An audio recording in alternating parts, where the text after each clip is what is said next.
రాష్ట్ర ప్రభుత్వం ప్రజల వైద్య సేవల కొరకు మరో ముందడుగు వేసింది. రాష్ట్రంలోని ప్రతి జిల్లా ఏరియా ఆసుపత్రుల్లో క్యాన్సర్ డే వార్డును ప్రారంభించి క్యాన్సర్ బాధితులకు వైద్య సేవలను మరింత చేరువ చేసింది.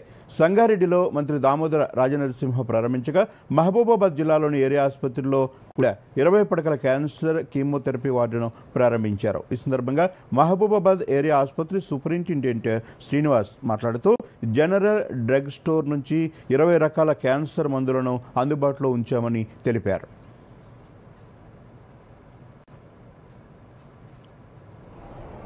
ప్రతి క్యాన్సర్ కేర్ సెంటర్ లోపల డే కేర్ క్యాన్సర్ కీమోథెరపీ ఇవ్వబడుతుంది. సో దీనికి గాను గవర్నమెంట్ జనరల్ హాస్పిటల్ మహబూబాబాద్లో కూడా 20 పడకల క్యాన్సర్ కేర్ వార్డును ఏర్పాటు చేయడము, అదేవిధంగా సెంట్రల్ డ్రగ్ స్టోర్ నుండి 20 రకాల క్యాన్సర్ మందులను కూడా తెప్పించుకోవడం జరిగింది.